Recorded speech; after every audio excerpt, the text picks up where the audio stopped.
So today I'm going to talk about replacing your eating disorder identity. This is probably going to be the hardest topic to discuss at all because it's so different for everybody, and it's just such a difficult thing to overcome, I think. So I'm just going to give my 2 cents on it, and hopefully it may spark some ideas off for you and yourself. I just said you and yourself. Unless you have multiple personality disorder, just you. So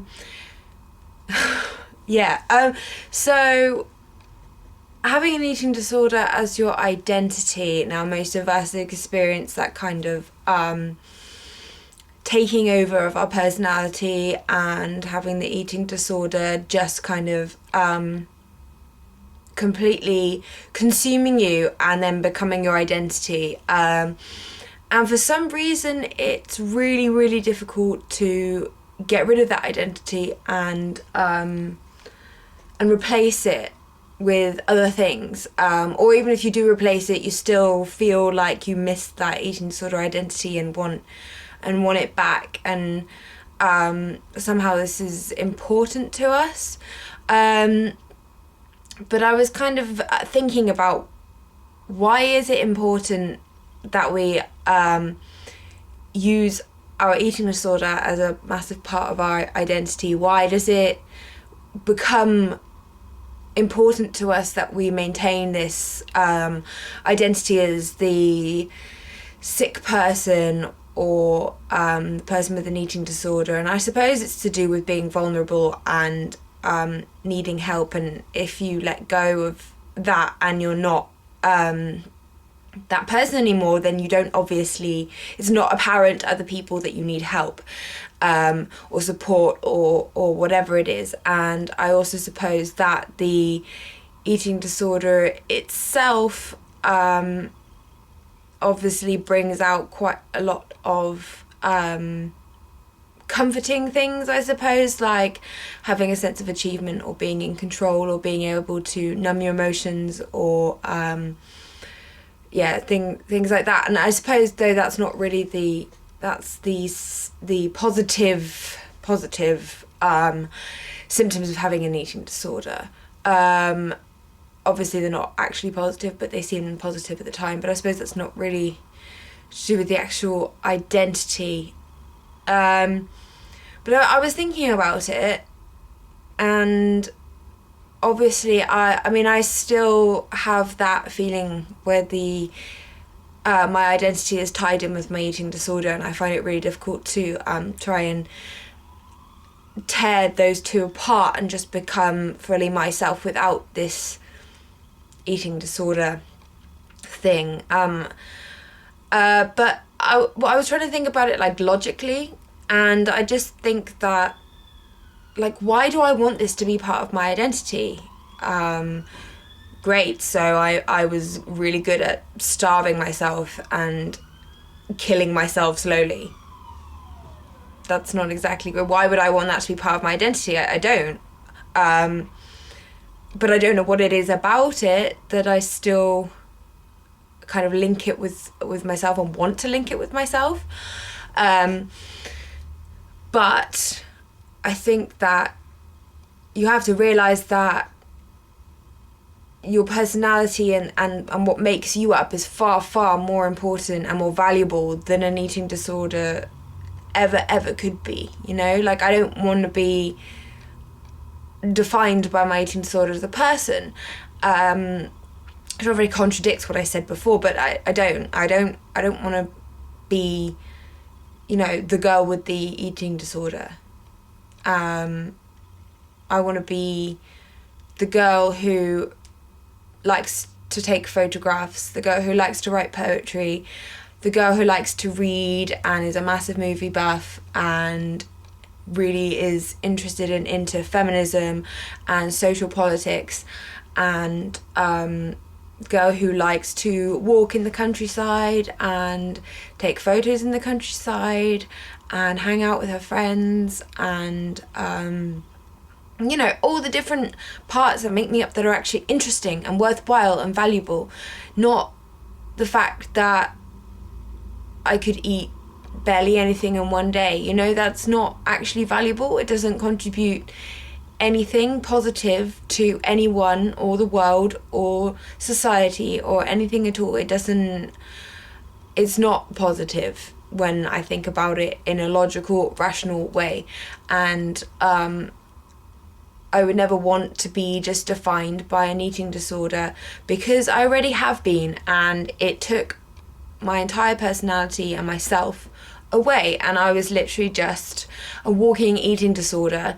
I didn't have anything else to even talk about. Like, that's all I talked about, and that's all I thought about, and it's all I felt about, and it wasn't at all happy, and it got rid of all the valuable parts of myself. It just crushed them into a little pile on the floor. All the good parts and valuable, interesting parts about myself, and I don't see how that can be a good thing at all. Obviously I still struggle to connect the two together, that it is a bad thing, and that I don't want to be defined at all by an eating disorder. But I guess that's the kind of inner war between the eating disorder trying to assert itself and the healthy part of me wanting to get rid of it. And I think that's what you really have to do, is you have to find something that really makes you. Well, not just one thing, lots of things. All the things that make up you as a person, before your eating disorder and after your eating disorder. I think that there's parts of you before your eating disorder that will come back. Like, I've always been a massive movie buff, always really enjoyed movies, always enjoyed reading, always enjoyed different forms of art. But after my eating disorder, my personality developed further, and I developed new interests as well, like feminism and social politics, and psychology and other stuff like that. You know, you expand as a person, you develop even further, and you gain even more hobbies and interests, and you discover more about yourself. And you have to let these things kind of replace the eating disorder identity. You need to build your own identity that's built up of a lot of different things, of interesting things, good things, you know? Instead of this thing that tries to just get rid of you and consume you completely. And I don't see how that could ever be good, that it would take over all the brilliant things about yourself. And I think that you just have to kind of really think about, you know, developing yourself and finding yourself and exploring and rebuilding your life without the eating disorder. I think this topic is so difficult to talk about, because it's so hard to kind of grasp and work out and explain so that you can like fix it. And I think that's something that you have to do by yourself as well. It's just such a difficult thing to overcome, or for me anyway, personally, it's been really difficult. And I guess having anorexia kind of, I mean, I don't really want to say this, but it kind of made me feel special. It kind of made me feel like really good at something, and it gave me that sense of achievement that I've never really felt from anything else. And that's really difficult for me to overcome, because I still haven't felt that sense of achievement from anything else yet. But I know I can do that. I've just got to find something that gives me that feeling. But even if it can't match that feeling,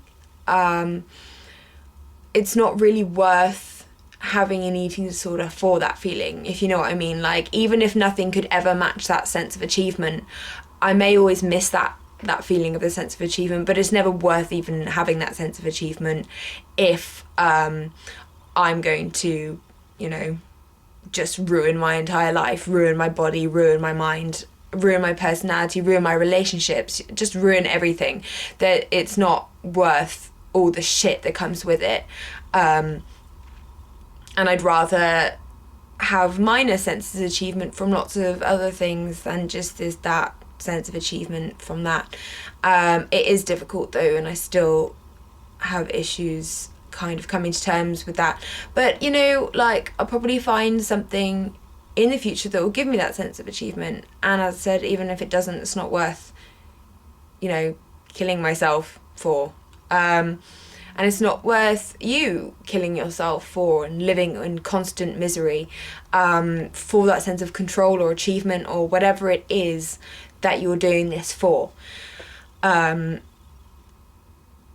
So I guess really the actual only main point is to replace the feelings that you get from having an eating disorder with something else, to replace the identity with things that are far more positive and are you. Because the thing is your eating disorder isn't you. It's like being possessed by something else. So really it's actually not your identity, because it's something else within you, and it's not actually really you. I distinguish between myself and the eating disorder as a different kind of being in itself. I mean, I know it's in my brain, but it doesn't feel like that. It feels like something's come into my brain and tried to take over my brain. It doesn't feel like part of me. So I separate between the two, and I want to be me. I don't want someone else to, well, not something else to inhabit my body and take over me. That's not actually having an identity. That's it having an identity and me not having an identity. So, you know, I want to be me. I want to be who I am inside, and that's all those things that I said earlier, plus loads and loads of more things. And I think that's what you have to kind of think about for yourself as well, is that if you want to be you, or if you want to be taken over by something that isn't you, and who you see yourself as, and what you enjoy and what you don't enjoy, and your hobbies and your relationships and your opinions and all those kind of things, they're far more important than an eating disorder could ever be, because an eating disorder isn't an important part of you. I mean, it's important, and it's important to get rid of it. It's not important for it to ever be you. So yeah, I guess the long-winded and complicated way that I've tried to say this is basically that you just need to find things that are going to replace the eating disorder identity and be you instead. I don't think I've made that much sense in this video, because I am literally just saying what's coming into my brain at this moment, and I think that I haven't made full sense of it yet myself, so I don't know how I'm going to be making sense to you at all, but definitely think that it's about finding you and exploring you and who you are and what you enjoy, and the things that you enjoy and the things that you don't enjoy, they become you, not your eating disorder. And you should want those things to be you, because if they're not you, you can't engage in doing what you actually enjoy. If you don't know what it is, because you're just being consumed by an eating disorder, you can't actually engage with yourself and your likes and dislikes, which means you can't make choices that are positive for yourself.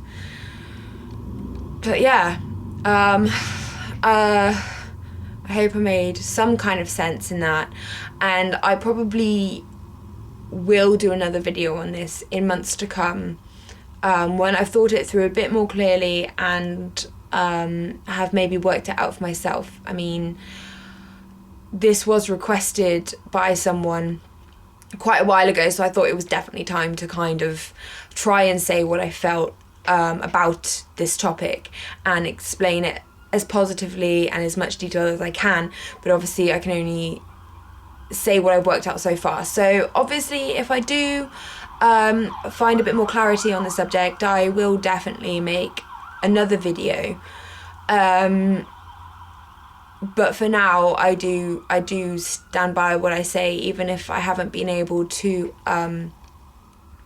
fully be able to engage with my identity without an eating disorder myself, I do think that's the way forward, and that's the way that you have to overcome that eating disorder identity that threatens to keep dragging you back. So yeah, hopefully that was alright and you understood what I was saying. I will obviously watch this back and probably facepalm that I can't understand anything myself either, probably, but yeah, so I hope you're having a really good day and that the weather is nice, because it's nice here today, and that's good. I like it when it's sunny because it makes me feel happier and more refreshed, especially living in a city, which isn't very nice, especially when it's raining and grey and concrete and gross. But yeah, so I hope everyone's having a good day and, you know, reaching your minimums, resting, watching movies and reading books and having fun and doing things that you enjoy. Yeah, I will speak to you next week.